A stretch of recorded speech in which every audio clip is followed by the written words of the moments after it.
Negotiation isn't just for lawyers or business deals. It's part of everyday life. You negotiate with your boss, your partner, your kids, and even yourself.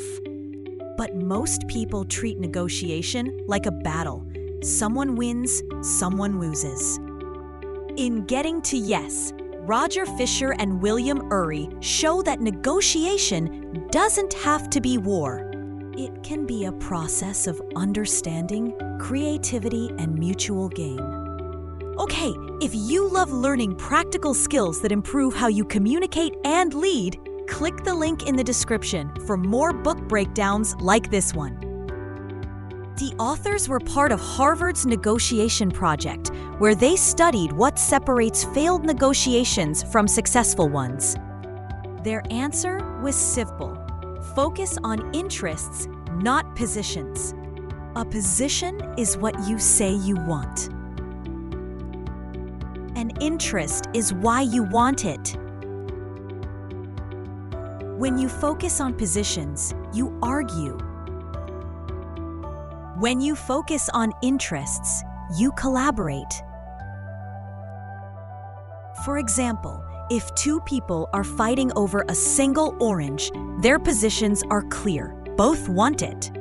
But if you explore their interests, you might discover one wants the fruit while the other only needs the peel for baking. Once you know that, both can win. This approach is called principled negotiation, and it's built on 4 core principles. Principle 1. Separate the people from the problem. Negotiation isn't about attacking or defending personalities. It's about solving a shared challenge. When you mix people with problems, emotions take over and logic disappears. So treat the issue as a puzzle you're solving together, not a fight you're trying to win. Principle 2. Focus on interests, not positions. Behind every demand is a motivation. Ask questions that reveal what the other side truly needs: security, recognition, fairness, or time. Once interests are clear, you can brainstorm solutions that satisfy both sides. Quick reminder, if this lesson is helping you rethink communication, hit that subscribe button for more powerful ideas from the world's best thinkers. Principle 3. Invent options for mutual gain. Don't rush to the first answer. Creativity is a negotiator's secret weapon. The authors suggest holding brainstorming sessions where judgment is suspended. List every idea without criticism. Then refine them later. The more possibilities you generate, the greater your chances of finding one that benefits everyone. Principle 4. Insist on using objective criteria. When opinions clash, facts create fairness. Use market value, expert opinion, legal precedent, or independent data as your reference point. Objective standards shift the focus from "I want" to "what's fair," which keeps discussions rational and solutions durable.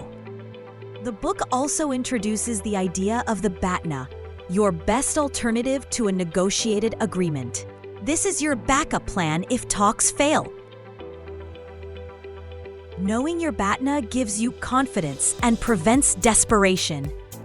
If the deal on the table is worse than your alternative, you can walk away, and that power often leads to better outcomes.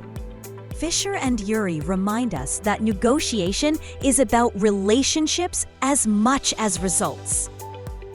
Every conversation builds or damages trust.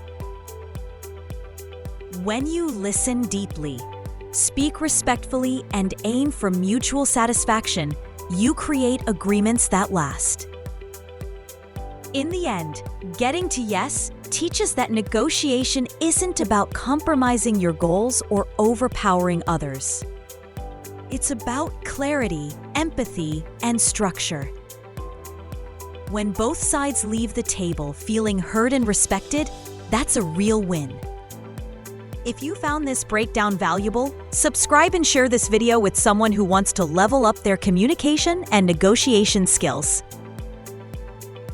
Remember, great negotiators don't fight to win. They collaborate to succeed.